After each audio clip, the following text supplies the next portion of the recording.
오늘 우리가 함께 살필 말씀은 시편 23편 말씀입니다. 시편 23편 1절에서 4절까지의 말씀을 우리가 함께 합독할 텐데요.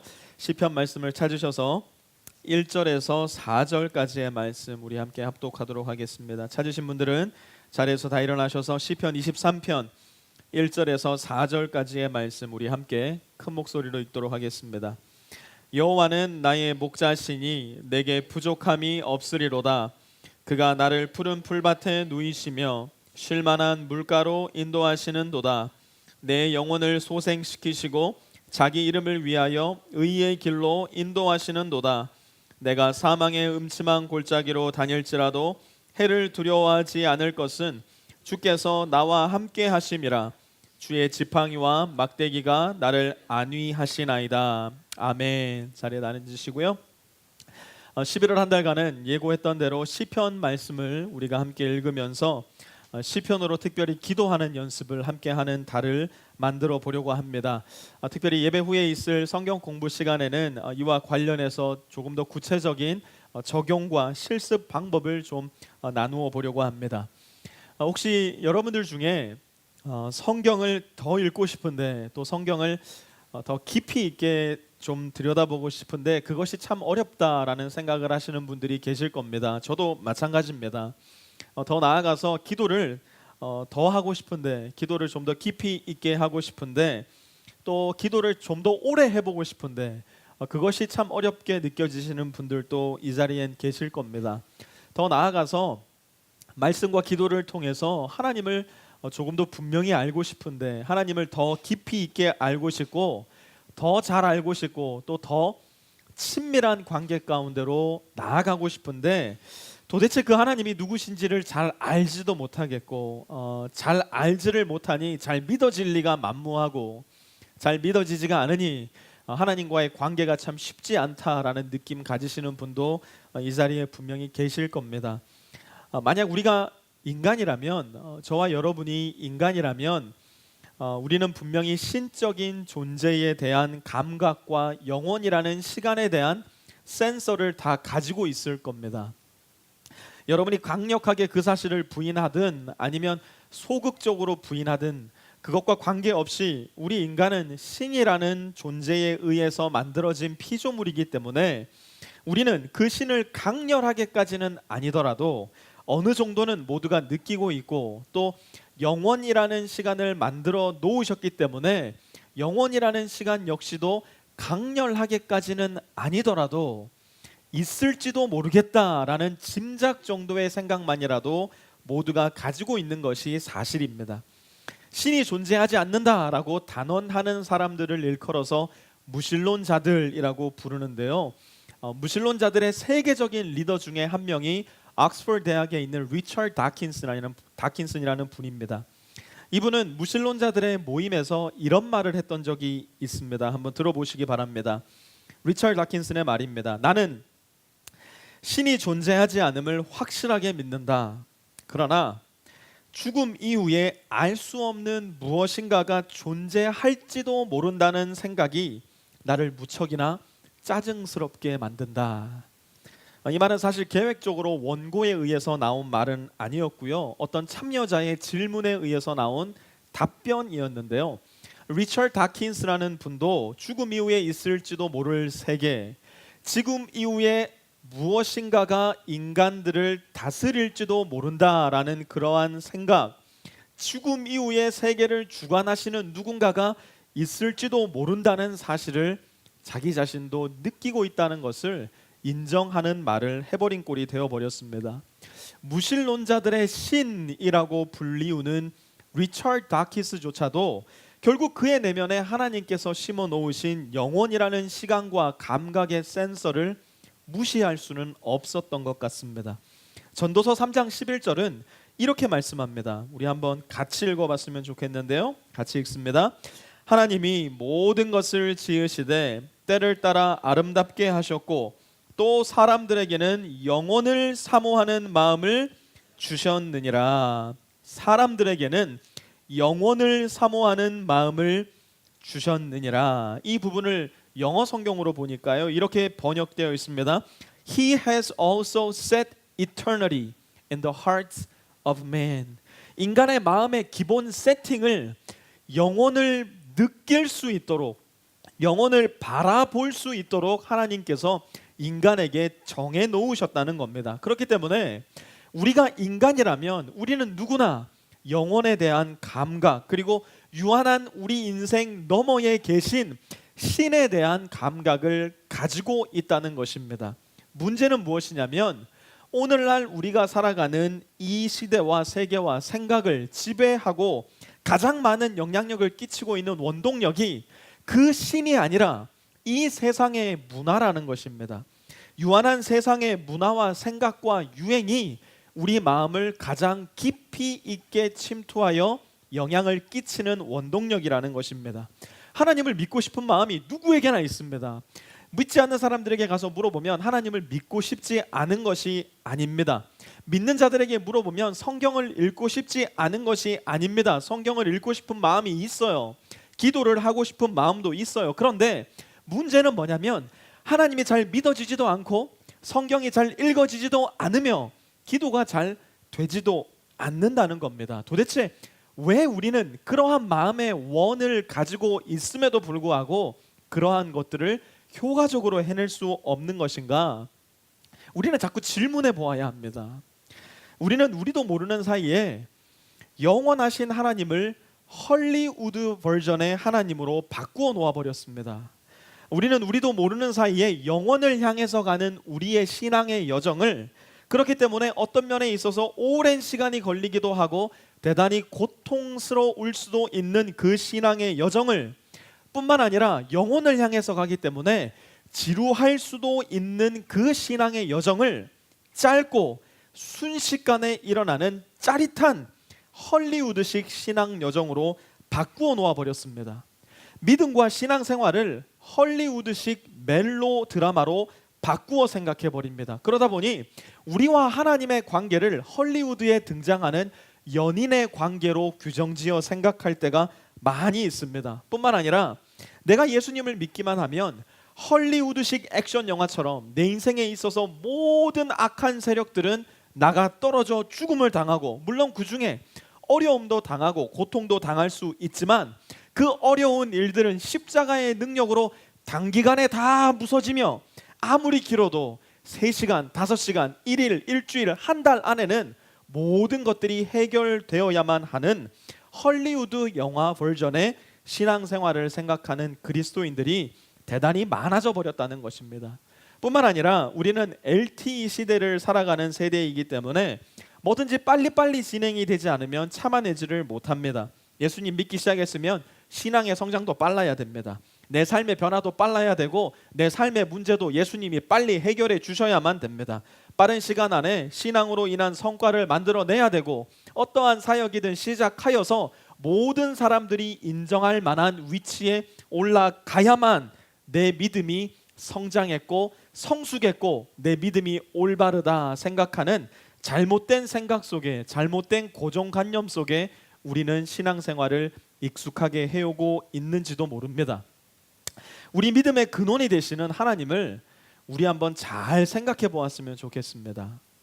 헐리우드가 아니라 한 달, 2달, 1, 2년 유행하고 지나가 버릴 이 시대와 문화의 패션이 아니라 영혼을 소유하고 계신 그 하나님을 한번 깊이 있게 생각해 보시기 바랍니다. 하나님은 영혼을 소유하고 계시기 때문에 급하신 이유가 조금도 없습니다. 하나님은 창조 때부터 지금까지 단 한 번도 그분의 일을 서둘러서 진행해 본 적이 없으신 분입니다. 동시에 하나님은 너무나 평범하고 지극히 일상적이고 지극히 반복적인 일에 대해서 지겨워해 보신 적도 없으신 분입니다. 천지를 창조하실 때 4일째 되는 날 하나님은 해와 달과 별들을 만드셨습니다. 그날 이후로 하나님께서는 해와 달을 운행하시는 일을 단 한 번도 지루해하지 않으셨습니다. 영원하신 하나님이기 때문에 아무런 변화 없이 오늘도 떠오르는 그 해와 달을 보시면서 하품을 하시지를 않습니다. 지루하시다고 오늘 하루 해 안 뜨게 하자, 달 무시하자 이렇게 말씀하신 적이 없습니다. 그 증거가 무엇인 줄 아십니까? 매번 떠오르는 태양을 볼 때마다, 매번 지는 석양을 바라볼 때마다, 또한 매번 보름이 되는 달을 볼 때마다 우리 마음에는 우리도 알지 못하는 깊은 곳에서부터 기이한 경외감과 신비감이 솟아나오는 것을 발견할 수가 있습니다.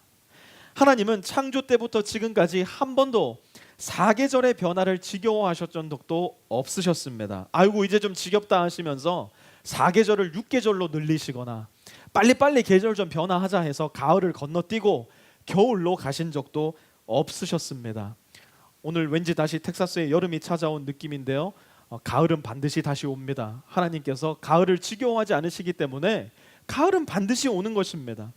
하나님은 언제나 그 일이 마치 처음 일어나기라도 했다는 듯이 신명나게 계절을 바꾸시고, 하나님은 언제나 처음 그 일을 하시는 것처럼 태양을 힘차게 띄우시고 석양을 통해서 아름다운 광경들을 우리의 눈앞에 빚어내시는 것입니다. 그렇기 때문에 우리의 신앙 역시도 이러한 영원의 관점에서 바라보고 성숙시켜 나가야 될 필요가 있습니다. 예수님을 믿는다라고 분명히 고백은 하는데, 난 분명 예수님을 나의 구세주요 나의 주님으로 인정은 하는데, 그리고 내가 그렇게 구원받은 기억이 분명히 있는데 내 삶에는 별다른 큰 변화가 느껴지지를 않는 거예요. 성경을 읽어도 여전히 무슨 말씀인지 잘 이해하지를 못하겠고, 기도를 하려고 무릎을 꿇어도 5분만 지나면 마치 5시간이 지난 듯한 그런 생각이 들 정도로 기도가 잘 되지 않을 때도 분명히 있을 거예요. 누구는 성경을 읽을 때면 꿀송이가 뚝뚝 떨어진다고 하는데 나에게서는 물방울 하나도 안 떨어지는 것 같은 느낌이 들 때 분명히 있을 겁니다. 누구를 보면 예수님 믿은 지 한 달 만에 2달 만에 인생이 그야말로 드라마틱하게 바뀐 사람이 있는 것 같은데, 그 사람의 인생을 보면서 모든 사람들이 당신은 하나님의 기적입니다 찬탄을 보내는 것 같은데, 내 모습을 보니까 나는 여전히 너무너무나도 평범한 신앙인, 내 삶을 보니까 나는 여전히 회사원, 나는 여전히 평범한 유학생, 보암직도 하지 않고 바람직도 하지 않은 것 같은 내 모습, 나도 내 자신이 그리스도인이라 하기 부끄러울 때가 분명히 있을 것입니다. 그러나 여러분 잘 들으십시오. 신앙생활은, 예수님을 믿고 따르는 인생은, 또한 신앙의 성장은 지극히 평범하고 지극히 진부하고 지극히 뻔한 우리의 인생을 받아들이는 데서부터 시작이 됩니다. 예수님을 믿는다고 해서 헐리우드식 인생, 헐리우드식 신앙의 여정 우리 삶 가운데 잘 펼쳐지지 않습니다.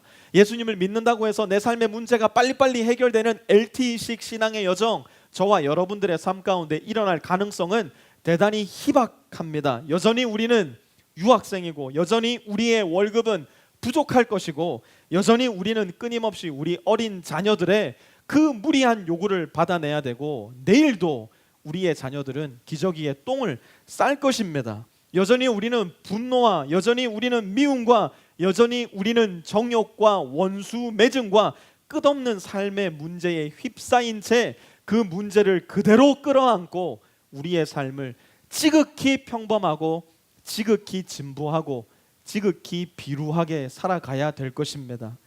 여기에서 사실상 우리는 심각한 문제에 직면하게 됩니다. 심각한 질문에 직면하게 됩니다. 그 질문은 이것입니다. 이러한 상황과 환경 속에서도 Do I still believe in Jesus? 이렇게 진부하고 이렇게 평범하고 신앙행 같지도 않은 나의 삶을 보면서도 여전히 나는 하나님을 믿고 예수 그리스도를 나의 주님이요 구세주로 신뢰할 수 있겠는가? 예수님을 한번 생각해 보십시오. 예수님은 너무나도 엄청나고 너무나 거룩하고 너무나 완벽한 분이라서 감히 나와 같은 이러한 진부한 삶에는 관심이 없을 것 같잖아요. 예수님은 너무나 광대하시고 위대하신 분이라 이렇게 비루하고 초조하고 초라한 내 인생 관심 없을 것 같잖아요. 우리의 신앙은 이 지점에서의 오해와 갈등을 해결할 때 비로소 조금 더 깊고 조금 더 넓고 조금 더 부드러운 하나님과의 관계 속으로 들어갈 수 있을 텐데요. 잘 들어보시기 바랍니다. 하나님은 저와 여러분의 인생처럼 그렇게 초라하고 시시하고 평범하고도 비루한 인생에 가장 깊은 관심이 있으셨기 때문에 하나님의 독생하신 아들 예수 그리스도를 이 땅에 보내실 때에 화려하고 빛나고 전능한 바로의 궁전이나 헤롯의 궁전으로 보내신 것이 아니라 비참하고 초라하고 비루하고 그야말로 가장 불쌍한 마구간의 메인저 위에서 태어나셨다는 것을 우리는 기억해야 할 필요가 있습니다. 하나님은 우리의 시시한 인생, 우리의 평범한 인생, 아픈 인생, 끊임없이 실패하는 인생, 절망적인 인생, 다 포기해버리고 싶은 인생, 지저분한 인생, 죄로 가득한 저와 여러분의 인생, 그래서 종국에는 비참한 죽음에 이를 수밖에 없는 우리의 인생에 가장 깊은 관심이 있으셨기 때문에 죽음을 당하실 때도 그토록 비참하고 초라하고 절망적인 십자가를 지셨음을 우리는 기억해야만 합니다. 그렇기 때문에 시편은 우리에게 있어서 너무나 중요한 책입니다. 시편은 우리 인생에 겪을 수 있는 모든 비참함과 지루함과 평범함과 비루함과 시시함이 모두 다 포함되어 있는 책입니다. 시편 안에는 저와 여러분이 겪을 수 있는 모든 기쁨과 슬픔과 분노와 절망과 행복과 평안과 죽음과도 같은 좌절 모두 다 드러납니다. 그래서 이 시편을 통해서 우리는 하나님이 누구이신지, 또 나는 누구인지, 그리고 그러한 내가 어떻게 하나님께 나아갈 수 있는지, 더 나아가서 이러한 내가 전능하시고 위대하시고 거룩하신 하나님과 손에 손을 잡고 이 인생 가운데 어떻게 동행하며 나아갈 수 있는지를 시편 말씀을 통해서 우리는 더욱더 구체적으로 배울 수 있게 되는 것입니다. 시편은 찬양과 기도의 책이라는 뜻을 가지고 있는 시의 모음집입니다. 시편 안에는 찬양과 기도와 탄원과 감사의 시가 가득합니다. 우리는 11월 한 달 동안 시편 말씀을 함께 묵상하면서 시편 안에 등장하는 찬양과 기도와 감사와 탄원을 함께 배워 나갈 것입니다. 불행하게도 시편은 150편인데 반해서 한 달은 30일밖에 되지 않기 때문에, 또 30일도 이번 달에는 이미 5일이 갔기 때문에 비록 시편 30편까지밖에 우리가 함께 읽지는 않을 겁니다. 그러나 그 가운데서 우리 각자 한 사람 한 사람이 어떻게 시편을 읽고 묵상하는지, 또 더 나아가서 어떻게 하면 시편 말씀을 통해서 우리가 기도할 수 있는지를 잘 배워 나갈 수 있었으면 좋겠습니다. 시편은 말 그대로 시를 편찬해서 묶어놓은 책이기 때문에 복음서를 읽을 때처럼 혹은 서신서를 읽을 때처럼 그대로 시편을 읽어서는 이 시편의 깊은 맛을 느끼기가 참 어렵습니다. 왜냐하면 시편은 말 그대로 시이기 때문에 그렇습니다. 여러분들 중에 시인이 되었으면 하는 마음을 가졌던 분이 있었는지는 제가 잘 모르겠습니다. 그런데 시인이 되기 위한 조건은 그렇게 복잡하지가 않습니다. 지지난주 야외 예배 때도 제가 여러분에게 말씀드렸지만 시인이 되기 위한 조건은 대단히 간단합니다. 남들에게 들리지 않는 소리를 들을 줄 알면 여러분은 시인이 될 수 있습니다. 남들에게 보이지 않는 것을 볼 줄 알면 저와 여러분은 시인이 될 수 있습니다. 남들이 느끼지 못하는 것을 내가 느낀다면 여러분은 시인이 될 자격이 충분합니다. 남들에게는 들리지 않는 소리를 끄집어내어서 적어 놓았기 때문에, 남들에게 보이지 않는 것을 보고 그것을 끄집어내어서 적어 놓았기 때문에, 또 더 나아가서 남들은 느끼지 못하는 것을 예민하고 섬세하게 느끼고 그것을 글로 적어 놓았기 때문에 편지를 읽듯이, 소설을 읽듯이 시를 읽어서는 그 시의 참뜻을 알아차리기가 대단히 어렵습니다. 예를 한번 들어보겠습니다. 사진을 한 장 보여드릴 텐데요. 이 사진을 한번 같이 보시기 바랍니다. 이 장면을 보면서 여러분은 어떤 생각이 떠오르십니까? 아까 전에 우리가 교사들과 함께 예배 드릴 때 이 사진을 보여주니까 이렇게 얘기를 했습니다. 할머니와 소가 있습니다. 농촌의 풍경입니다. 아까 전에 예배 드렸던 분들은 정말 시인이 아님을 여실하게 드러내셨던 분들입니다. 여러분들의 마음에는 어떤 글들이 떠오르는지 모르겠는데요. 김종삼이라는 시인은 이 광경을 보고 이런 시를 지었습니다. 한번 들어보시기 바랍니다. 물 먹는 소 목덜미에 할머니 손이 얹혀졌다. 이 하루도 함께 지났다고, 서로 발잔등이 부었다고, 서로 적막하다고. 음악이 뭔가 쫙 나오고 좀 목소리 좋은 사람이 시를 읽어야 되는데 음악도 없이 제가 읽으니까 별 감흥은 없지만 뭔가 내용이 다르지 않습니까? 소와 할머니의 모습 속에서 평범한 사람들은 듣지 못하는 소리, 평범한 사람들은 보지 못하는 그 광경, 평범한 사람들은 느끼지 못하는 그러한 느낌을 김종삼이라는 시인은 이렇게 시로 적어내었던 것입니다. 시편에도 보이지 않는 하나님의 손을 노래하는 시인의 노래, 느껴지지 않는 하나님의 사랑을 느낀 시인의 노래, 들리지 않는 하나님의 언어를 들은 시인의 노래가 가득하기 때문에 시편을 읽을 때에 다른 글들을 읽을 때처럼 그렇게 읽어서는 시편을 느끼기가 참 어렵다는 것입니다. 시를 시가 되게, 그리고 시편을 시편되게 읽기 위해서는 내가 그 시 속으로 들어가야 됩니다. 그래서 성경 읽기 스케줄표가 그렇게 길지가 않습니다. 오랜 시간을 두고 그 시편 한 편에 머물러 계셔야만 됩니다. 여러분들이 스스로 노력하여서 그 시를 적은 작가가 되어 보셔야 되고, 그 시 안에서 이야기하고 있는 타자가 여러분이 되어 보셔야만 합니다. 무엇보다 시편을 깊이 있게 또 분명하게 이해하고 시편을 통해서 주어지는 은혜의 광맥을 뚫기 위해서는 시편에 등장하는 그 시가 나의 시가 되어야 됩니다. 시편의 시를 나의 시로 만드는 가장 좋은 방법은 그 시편으로 여러분이 기도하는 겁니다. 시편의 시가 나의 시가 되기 위해서 가장 좋은 방법은 그 시편으로 저와 여러분이 기도하는 것입니다. 신앙의 선조들은 기도할 때 꼭 시편으로 기도했었습니다. 예수님이 이 땅에 오셨을 때도 예수님은 많은 경우 시편으로 기도하시고 시편을 인용하여서 말씀하셨습니다. 사실 복음서에서 예수님이 가장 많이 인용하신 말씀도 시편이었습니다. 바리새인들과 종교 지도자들에게 비난받으실 때 예수님은 시편을 인용하셨습니다. 사람들이 예수님을 이유 없이 미워할 때도 예수님은 시편 말씀을 인용하셔서 말씀하셨습니다. 빌라도가 예수님을 신문할 때에도 예수님은 시편을 인용하셨습니다.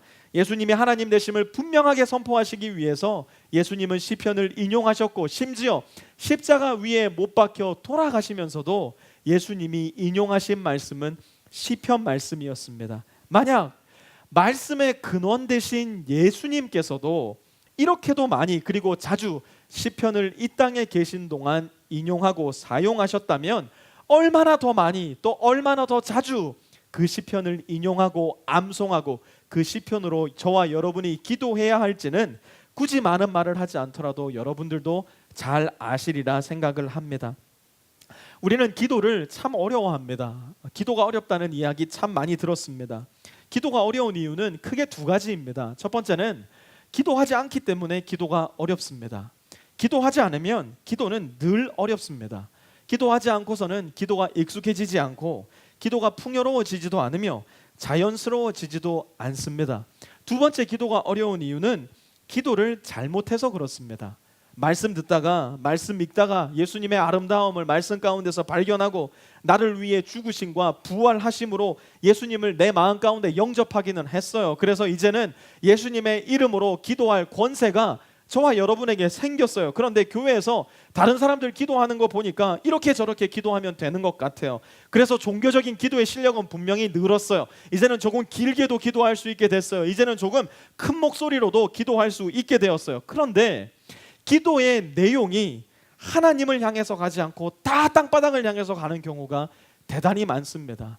기도의 대상이 하나님의 말씀을 통해서 우리에게 계시된 삼위일체의 하나님이 아니라 하나님을 믿지 않는 여타의 많은 사람들도 인생의 고난 가운데 기도하는 하나님이 아닌, 살아계신 하나님이 아닌, 독생자 예수 그리스도의 하나님이 아닌 다른 존재에게 기도할 때가 많다는 것을 우리는 반드시 기억해야 됩니다. 그러니 기도는 힘들어지는 겁니다. 그렇게 기도가 힘들어지니 기도를 포기하게 되는 것입니다.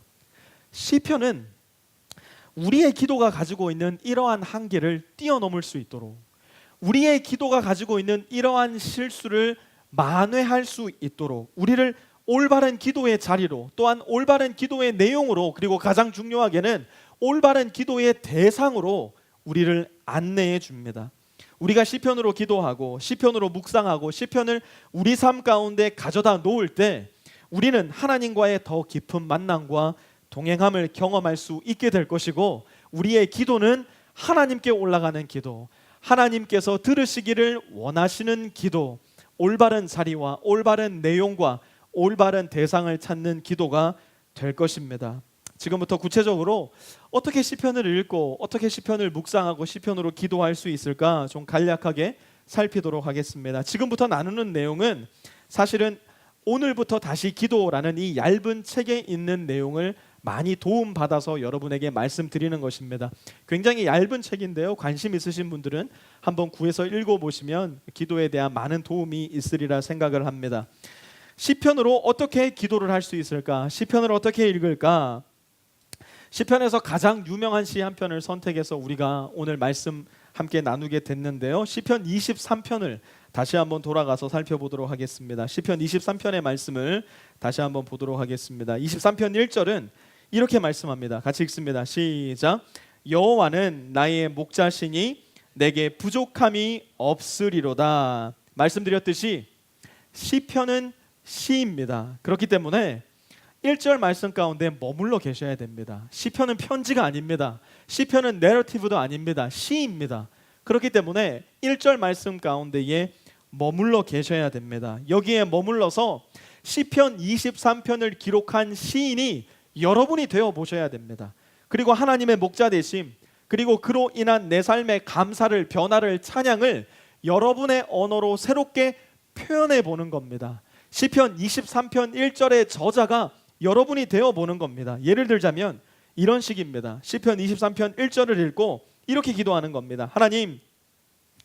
하나님은 나의 목자가 되십니다. 저는 다른 어떤 이도 나를 인도하는 목자로 인정하지 않고 오직 하나님만이 나의 목자가 되심을 인정합니다. 하나님, 저의 목자가 되어주셔서 너무나 감사합니다. 저의 목자가 되어주셔서 오늘 하루의 나의 삶도 하나님께서 인도하시는 길로 내가 향하게 하여 주십시오.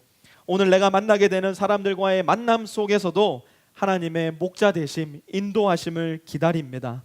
나의 입술과 나의 행동과 나의 생각을 지켜주셔서 목자 되신 하나님의 말과 생각과 행동이 나를 통해 드러나게 하여 주십시오.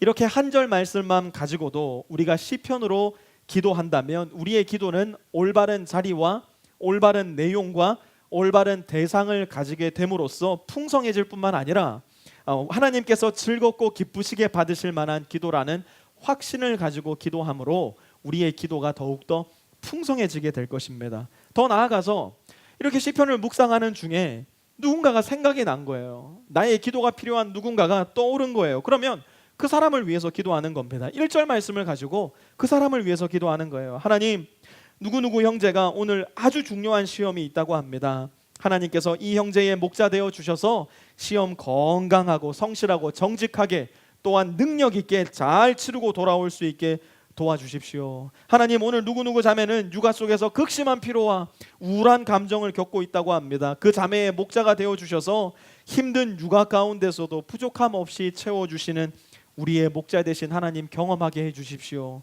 기도하는 겁니다. 2절도 그렇게 기도할 수 있습니다. 2절은 이렇게 말씀합니다. 같이 읽을게요. 시작. 그가 나를 푸른 풀밭에 누이시며 쉴만한 물가로 인도하시는도다. 다시 한번 말씀드리지만 시편은 시입니다. 그러면 2절 말씀에 또 머물러 있는 겁니다. 이 말씀을 곰곰이 묵상해 보는 겁니다. 마음속에서, 머릿속에서 우물우물 그 말씀을 씹어보는 겁니다. 유진 피러슨이라는 목사님이 말씀하셨듯이 마치 강아지가 뼈다귀 하나를 입에 넣고 하루 종일 울며 먹듯이, 마치 어린아이가 조그마한 눈깔 사탕을 입에 넣고서 아주 작은 조각도 포기하지 않고 끝까지 그 사탕을 빨아먹듯이, 우리도 말씀을 그렇게 우리의 마음 가운데서, 우리의 생각 가운데서 계속하여 핥아먹고 빨아먹고 계속하여 우리 마음에 그렇게 섭취해 보는 겁니다. 그리고 2절 말씀으로 이렇게 기도해 보는 겁니다. 하나님, 저를 늘 푸른 풀밭에 눕게 하시니 감사를 드립니다. 나를 쉴만한 물가로 인도하시니 하나님께 감사와 찬양을 드립니다. 그런데 여기까지는 2절 말씀과 같이 잘 기도했어요. 여기까지는 2절 말씀을 기준 삼아서 잘 기도했어요. 그런데 솔직하게 내 삶을 가만히 들여다보니까 내 삶은 별로 쉴만한 물가 안 같아요.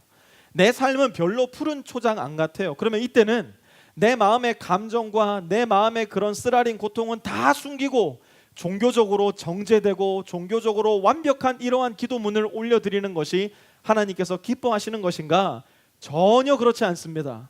하나님은 우리의 상한 마음을 받으시기를 원하고, 하나님은 정제된 종교적 기도보다는 솔직하고 정직한 우리 마음의 탄원과 부르짖음을 원하시는 분이기 때문에 그렇습니다. 시편을 읽다 보면 그러한 사실을 명백하게 발견하게 되실 겁니다. 그러니까 정직하게 하나님께 기도하되 시편을 비추어서 기도하는 겁니다. 한번 잘 들어보시기 바랍니다. 하나님, 솔직히 요즘 나의 삶은 별로 푸른 풀밭 같지가 않습니다. 별로 쉴만한 물가 같지도 않고 많이 지치고 많이 힘타 불타고 있는 갈대밭 같을 때가 더 많습니다. 그러나 하나님, 믿음을 가지고 이 말씀 붙잡고 나의 목자이신 하나님께 기도합니다. 결국 하나님께서 이끄시는 내 삶의 방향은 푸른 풀밭이고 쉴만한 물가라는 거 제가 인정하고 믿습니다. 비록 나의 눈에 하나님께서 이끄시는 지금의 이 길이 더 어렵게 느껴지고 더 돌아가는 것 같고 더 척박해 보이지만, 그럼에도 불구하고 나의 목자 되신 하나님의 길을 따라 순종하며 걸을 수 있도록 나의 길을 인도해 주십시오. 시편의 23편 2절 말씀으로 이 기도를 드리는 겁니다. 단순히 불평불만으로 끝날 수도 있었던 그 기도, 대상이 없이 끝날 수도 있었던 그 기도가 이 시편 말씀을 가지고 기도할 때에 더욱더 단단해지고 풍성한 기도로 거듭날 수가 있는 것입니다. 3절 말씀을 한번 계속 볼까요? 3절 말씀은 이렇게 말씀합니다. 같이 읽을게요. 시작. 내 영혼을 소생시키시고 자기 이름을 위하여 의의 길로 인도하시는도다. 자, 3절을 봤는데 개가 뼈다귀를 입안에서 굴리듯이 그렇게 먹어봤는데, 우리 아이가 사탕을 입안에서 굴리듯이 그렇게 먹어봤는데, 이 말씀에 오래도록 머물러 있었는데 이 도대체 무슨 뜻인지를 모르겠어요. 이 말씀을 가지고 어떻게 기도해야 될지도 모르겠어요. 그때는 어떻게 해야 되느냐? 도대체 이해되지 않는 시편의 말씀, 내가 시인이 아니라서 시인의 마음을 이해할 수가 없다. 그때는 어떻게 해야 되느냐? 아무 데서도 안 가르쳐주는 비법을 여러분들에게만 가르쳐 드리겠습니다. 이해가 안 되는 말씀을 발견했을 때는 주저하지 마시고 그냥 넘어가세요. 그냥 넘어가세요. 시편이 1편부터 150편까지 무궁무진한 은혜의 광맥이 우리를 기다리고 있습니다. 하나님의 말씀을 우리가 한 번 대한다고 다 이해되는 거 아닙니다. 하나님의 말씀은 평생을 읽고 묵상해도 평생을 통해서 새롭게 깨달아지는 말씀입니다. 지금 이해되지 않는 말씀은 다음에 그 시편에 와서 다시 시편을 묵상할 때 하나님께서 뒤춤에 숨겨놓으신 선물 그때 주시겠구나 생각하고 넘어가시기 바랍니다. 엄청나게 많은 시편의 은혜를 더 사모하는 마음으로 넘어가시면 됩니다. 죄책감 느끼실 필요가 없습니다. 하나님의 말씀을 절대 죄책감 느끼지 마시고 넘어가시기 바랍니다. 4절로 넘어갑니다. 4절에 보니까 이렇게 기록되어 있습니다. 같이 읽습니다. 시작. 내가 사망의 음침한 골짜기로 다닐지라도 해를 두려워하지 않는 것은 주께서 나와 함께 하심이라. 주의 지팡이와 막대기가 나를 안위하시나이다. 아멘. 이 말씀에 아멘하고 가만히 머물러 서 있는 거예요. 이 시의 시인이 되어 보는 겁니다. 그리고 나서 이 시로 다시 기도하는 겁니다. 하나님, 오늘 사망의 음침한 골짜기 같은 기말고사 있습니다. 하나님, 오늘 부장님 앞에서 프레젠테이션 해야 됩니다. 하나님, 저 오늘 계약서에 도장 찍어야 됩니다. 하나님, 저 오늘 새로운 집을 도장 찍어야 됩니다. 꼭 제 마음이 사망의 음침한 골짜기 지나는 것 같습니다. 불안합니다. 염려가 됩니다. 하나님, 이번 주에는 아이들 둘과 학교도 안 가고 일주일 내내 집에만 있어야 되는데 너무 답답하고 너무 두렵습니다. 하나님, 이번 달에는 수입이 절반으로 떨어져서 11조는커녕 우리 생활비 자체도 없습니다. 제가 사망의 음침한 골짜기에 없다면 누가 사망한 음침한 골짜기에 있다고 얘기할 수 있겠습니까? 하나님께 막 쏟아놓는 거예요. 사망의 음침한 골짜기에 있는 나의 현실을, 나의 삶을, 나의 삶의 현장을 하나님 앞에 탄원하듯이 소리치듯이 쏟아 부어 놓는 것입니다. 그러나 거기에서 끝나면 안 됩니다. 이것이 바로 시편의 아름다움인데요. 4절에 보니까 그러나 내가 사망의 음침한 골짜기에 있지만, 그러나 하나님, 저는 두려워하지 않습니다. 하나님, 저는 무서워하지 않겠습니다. 하나님께서 저와 함께 하기 때문에, 하나님의 지팡이와 막대기가 나를 안위하시고 나를 이끌어 주시기 때문에 저 두려워하지 않겠습니다. 하나님 앞에 담대하게 기도하는 거예요. 또 기도하다 보니까 어떤 자매와 어떤 형제가 생각이 난 거예요. 누구누구 자매가 지금 몸이 아파서 힘든 상태입니다. 밤마다 잠도 잘 자지 못하고 아침 밤마다 토하고 있습니다. 그야말로 사망의 음침한 골짜기 같은 그 길을 걷는 그 자매, 하나님 붙잡아 주십시오. 그 자매의 아픈 몸을 깨끗하게 치료해 주십시오. 기도하는 겁니다. 11월 한 달간 함께 읽을 시편은 주로 이렇게 감사와 찬양의 기도, 하나님과 동행할 것을 결단하는 기도, 자연스럽게 흘러나올 수 있는 시편으로 선별을 하였습니다. 이제 남은 11월 한 달간 시편으로 말씀을 묵상하시면서 저와 여러분이 이 말씀 안에 깊이 있게 머물렀으면 좋겠고, 이 말씀을 통해서 우리가 하나님 앞에 올려드리는 기도를 나의 언어로, 나의 시로 만들어냄으로 말미암아 올바른 자리에서 올바른 대상에게 올바른 내용으로 기도할 수 있는 저와 여러분이 되었으면 좋겠습니다. 시간이 여유롭지 않기 때문에 11월 한 달 어떻게 이 시편 말씀을 또 더 나아가서 잠언 말씀을 통해서 우리가 묵상하고 기도할 수 있을까? 우리가 잠시 뒤에 있을 성경 공부 시간에 더욱더 구체적으로 제가 좀 나눌 거고요. 지금은 말씀을 마무리하도록 하겠습니다. 그리스도인은 필연적으로 시인입니다. 아니, 제가 시인입니까? 라는 의문을 가지실 분이 계시겠지만 그리스도인은 필연적으로 시인입니다. 왜 그런지 설명을 드리겠습니다. 그리스도인은 자연인은 듣지 못하는 하나님의 복된 복음의 소식을 들은 사람들입니다. 그리스도인은 자연인은 느끼지 못하는 하나님의 그 크신 사랑을 모든 영혼과 모든 마음과 모든 육체로 느낀 사람들입니다. 그리스도인은 자연인은 듣지도 보지도 못하는 하나님의 그 깊으신 사랑을 본 사람들입니다. 그렇기 때문에 그리스도를 나의 주님으로 인정하고 나의 구세주로 인정하는 그리스도인은 필연적으로 그리스도 시인들입니다. 시인은 말하는 사람입니다. 시인은 적는 사람입니다. 시인은 알리는 사람입니다. 우리가 그리스도인이라면 우리는 우리 가슴 속에서 울리는 그 하나님의 사랑의 소리를 말해야 합니다. 우리가 그리스도인이라면 우리는 우리의 영혼으로 보는 그 그리스도의 깊으신 아름다우심을 우리의 손으로 적어 나가야 합니다. 우리가 그리스도인이라면 우리의 마음속에서 울리는 그 성령의 음성을 듣고 그 음성을 세상 사람들도 들을 수 있도록 전해야 하는 사람들입니다. 시인은 수많은 습작을 거쳐서 한 편의 걸작을 만들어낸다고 합니다.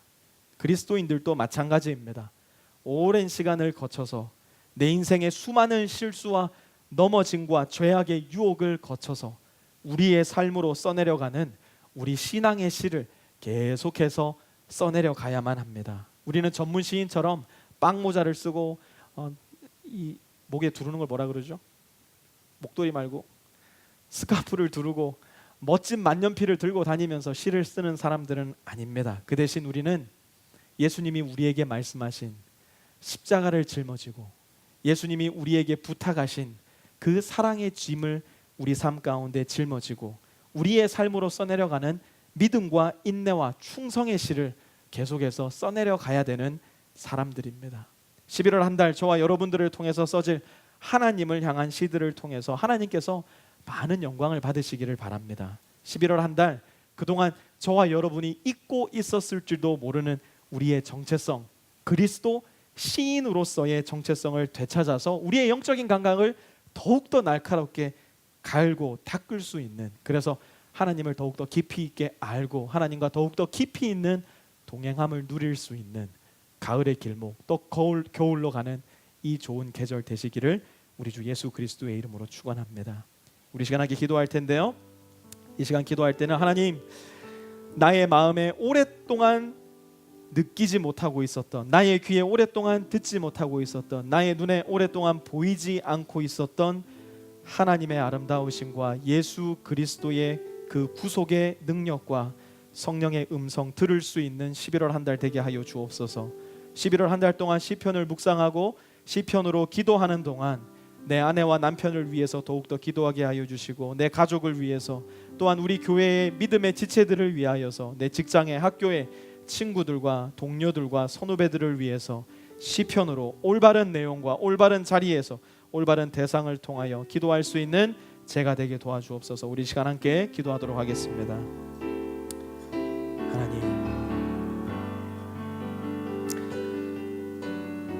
하나님, 우리에게 시편을 주셨는데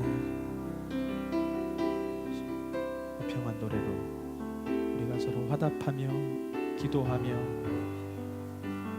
나의 영혼을 주님께로 올려드릴 뿐만이 아니라 나의 사랑하는 가족과 직장 동료와 선후배들과 학교에서 만나게 되는 많은 사람들까지도 주님의 손 위에 올려드릴 수 있는 올바른 기도하는, 올바른 내용을 가지고 올바른 대상에게 기도를 드릴 수 있는 우리 모든 프리스코 세미한 성도들 될 수 있도록 주님 도와주옵소서. 기도의 광맥을 켜게 하여 주옵소서. 시편을 통하여서 관계의 문이 뚫리게 하여 주시옵소서. 시편을 통하여서 죽음의 골짜기를 정복하게 하여 주시고, 시편을 통하여서 우리를 인도하여 주시는 하나님의 신실하고 성실하신 막대기를 발견하는 우리가 될 수 있도록 주님 도와주옵소서.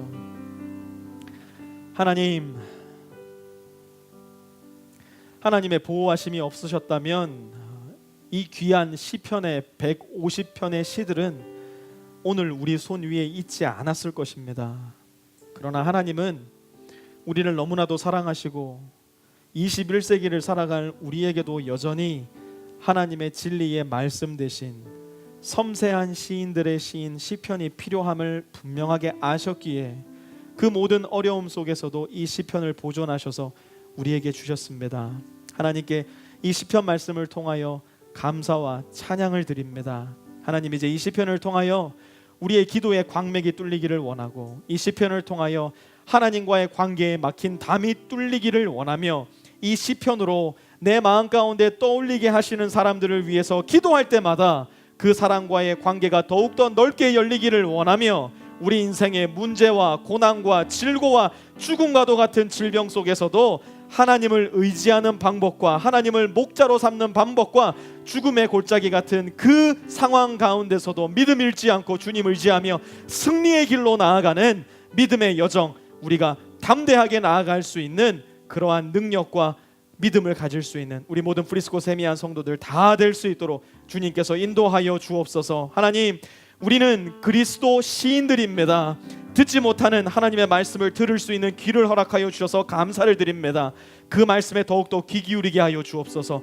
보지 못하는 하나님의 사랑을 볼 수 있는 은혜를 주셔서 감사를 드립니다.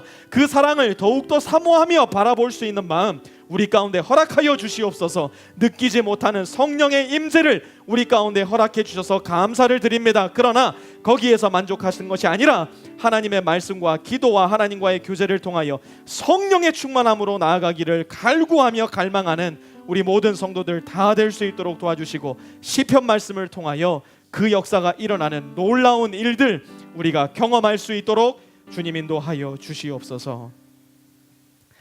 이제는 우리 주 예수 그리스도의 은혜와 하나님 아버지의 무한하신 사랑하심과 성령의 내주 교통하심이 오늘 이 자리에 머리 숙여 하나님께 예배드리며 시편을 통하여서 그리스도인으로서의 정체성을 다시 한번 회복하고 시편으로 하나님께 기도하여 올바른 기도의 자리와 내용과 대상을 되찾기를 원하는 우리 모든 프리스코 세미한 성도들 머리머리 위에와 그들의 가정 위에, 학교 위에, 직장 위에, 모든 관계들 위에 이제로부터 영원까지 함께 없시기를 간절히 축원하옵나이다.